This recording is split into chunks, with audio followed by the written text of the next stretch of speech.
Photography as an art form has relied on some of the same things it's relied on forever. It's still about light and shadow and composition, and this is what makes photography really worth looking at. So there are actually some rules for how your eye moves through your photo.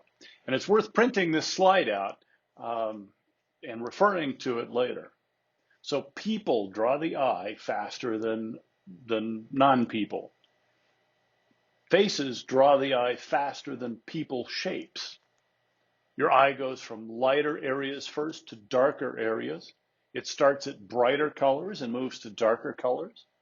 It starts with more saturated colors and moves to less saturated colors. Your eye starts at warmer colors in the image and then moves to cooler colors. It starts at sharper shapes and moves to blurrier shapes. It finds diagonal lines more interesting than straight up and down or side to side lines. Recognizable elements draw the eye faster than non-recognizable elements. Your eye starts at areas of high contrast and moves to low contrast. And it moves from large dominant elements in the frame to smaller, less dominant elements in the frame. So let's look at some examples. How many do you think we hit with this one? Well, we hit people, we hit faces, lighter areas over darker, brighter colors, more saturated colors, warmer to cooler, sharper to blurrier, diagonal lines to straight lines, recognizable elements to non-recognizable elements, high contrast to low contrast, and large dominant elements to smaller elements. I would call this photo a success because we look right there at Dr. Pritchett standing in the middle of the snowfield, and there's no doubt what you're supposed to be looking at when you look at this image. So how many did this one hit? I'm seeing lighter versus darker, recognizable versus non-recognizable, warmer to cooler. A center of interest is important in your composition. This image doesn't have a super strong center of interest. There's lots of storytelling information here. It's a nice scene-setting image, but it doesn't really grab you because it doesn't have a strong center of interest. We're supposed to be looking at Marley the grizzly bear, but he's in there someplace. This one's better. He's in there. You know where he is because everybody's looking at him, but it's still just not really grabbing you. Now there's a center of interest. It's the only thing in focus. It's the only thing you really have to look at, and it's a strong center of interest. But it doesn't have to be grizzly bear strong. It could be as subtle as a drip of water. You just want to use those compositional items to draw your eye into what the photographer wants you to look at. Some compositional tips and tricks. The rule of thirds is pretty well known. You draw an imaginary tic-tac-toe board on your picture, and your center of interest ought to land at one of those intersections. It's sometimes a rule to be broken, but a good place to start. Leading lines are very helpful. In this case, we get the bookshelves that draw you into that ghosted image in the middle of the picture, which is where we're supposed to be looking. Or in this case, the stairwells leading you into the new student moving in. Or just hands reaching out. You can frame your subject. I mean, in this case, he happens to build scale model houses, so it made sense to frame him using his framing. But you could also use darker other elements in the picture to frame your subject.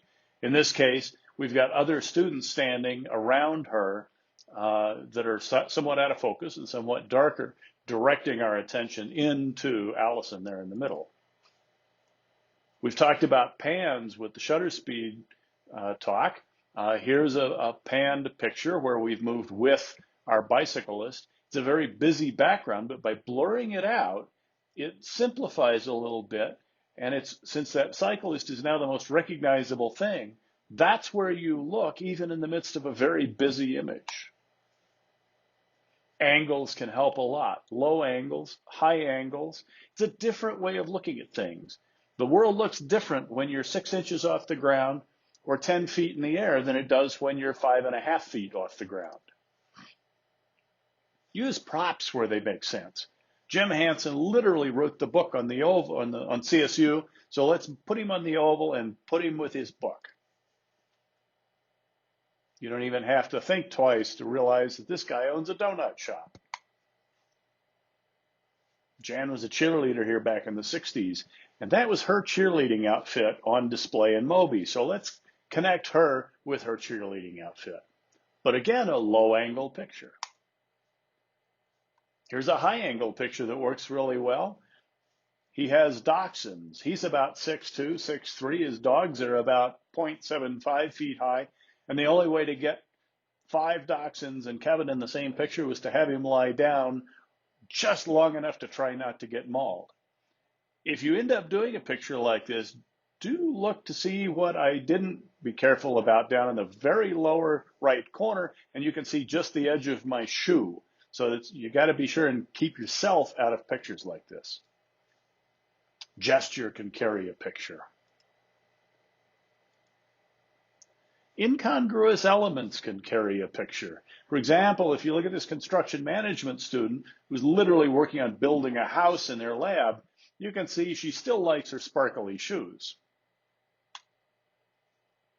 Why might you want to use a telephoto for composition? Well, it's a compressed perspective. It brings things front to back and makes it a flatter image. It limits your background. So you can see here it runs basically fence and along that feeding trough. It's a soft background, so the only way I know it's a feeding trough is, well, I was there when I took the picture. And it gives you somewhat less context. This picture could have been taken a lot of places, but in the wide angle shot, we see it was taken at the Foothills campus. We see our buildings in the picture. We see our mountains in the picture. It's an expanded perspective. The stuff in the background looks further back. There's lots of it side to side relative to the other picture.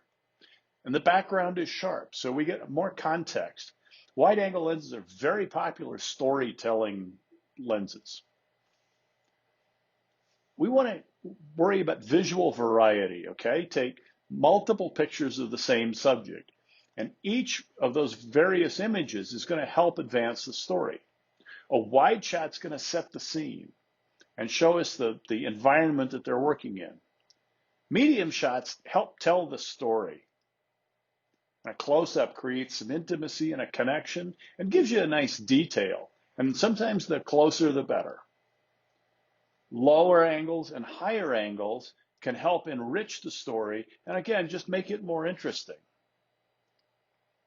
And that's kind of the gold standard of advanced composition.